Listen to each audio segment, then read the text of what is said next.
হচ্ছে যে আমি টাকা লিছি। গন্ধ। এই চুপ কর তুই। বেবি বিশ্বাস করো এই টাকাটা আমি অন্য কোথাও রাখিনি আর ফেলিও নি।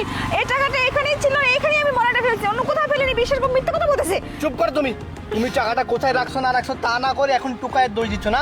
তোমাকে আমি 3 লক্ষ টাকা দিচ্ছি, চলো বাসায় চলো, তোমার আজকে খবর আছে। দেখো তোমাকে আমি কি অবস্থা করি, চলো বাসায় চলো। স্যার একটু শোনেন। এই টুকায়ের বাচ্চা, এমনিতে টাকা হারিয়ে গেছে, মন মেজাজ কিন্তু খুব খারাপ আছে। আমার ডাকতেছিস কেন? হ্যাঁ সেই জন্যই তো বলি যে আসলে গরিব মানুষকে আপনারা দেখতেই পারেন না, বুঝতে পারছেন? কিসের জন্য দেখতে পারবো তোদেরকে? স্যার টাকাটা আমি পাইছি, এই যে স্যার টাকা। কি রে, তুই না বললি তোর কাছে টাকা নেই, তাহলে টাকা বের হলো কোথা থেকে? তুই কি এই মিথ্যা ছোট কথা বলছিস? বাচ্চা, তার মানে তুই টাকাগুলো চুরি করছিস, চুরি করে আমার বোনের নামে মিথ্যা কথা বলতেছিস। তুই টাকাগুলো পেয়ে লুকিয়ে রাখছিলি। স্যার আমি টাকা চুরি করব কেন? স্যার স্যার টাকা কি আপনি বাসায় থেকে চুরি করে আনছি নাকি? ম্যাডামই তো আমি এই নোংরাগুলি মানে পরিষ্কার করে নিতে লাগছিলাম, আমার গায়ের উপরেই